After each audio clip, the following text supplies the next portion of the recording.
Now to a ruling today in the civil financial fraud trial in New York against former President Donald Trump. The judge in the case already found Trump liable in a previous trial. Donald Trump ordered to pay $355 million today. He was on trial for exaggerating the values of his real estate holdings. Here's ABC's Rena Roy with the details. After a contentious 11-week trial, Judge Arthur Engoron announcing his ruling in the civil financial fraud trial against Donald Trump. The judge fining the former president $354 million, his eldest sons $4 million apiece, also banning them from the New York real estate business for 3 years. This really gets to the heart of their livelihood in terms of what they do for a living, how they generate their income. So this can be potentially devastating for him and his entire business empire. New York Attorney General Letitia James brought the case, accusing the former president, his eldest sons Eric and Donald Trump Jr., plus top Trump Organization officials, of conducting a decade's worth of business based on numerous acts of fraud and misrepresentation. The judge had already ruled in a partial summary judgment that Trump had submitted fraudulent valuations for his assets.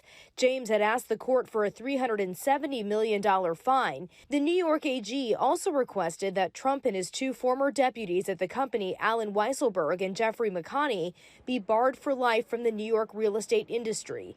Throughout the trial, interactions between the judge, the former president, and his lawyers were heated.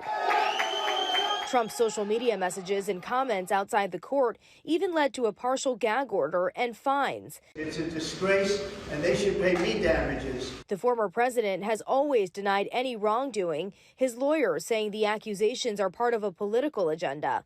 Trump calling the case a witch hunt and has said his financial statements were perfect. This is a case that should have never been brought, and it was brought.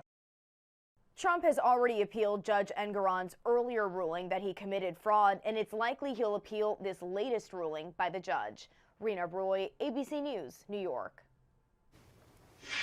And in Georgia, another Trump trial moves on. Fulton County District Attorney Fani Willis did not take the stand in Atlanta today. Trump and his co-defendants are trying to get her removed from the case. They've accused her of financially benefiting from a romantic relationship with Special Prosecutor Nathan Wade, who she hired for the case back in 2021. Here is what she had to say on the stand yesterday. Confused. You think I'm on trial. These people are on trial for trying to steal an election in 2020. I'm not on trial, no matter how hard you try to put me on trial. In this case, Trump is accused of a wide-ranging scheme to overturn the results of the 2020 election.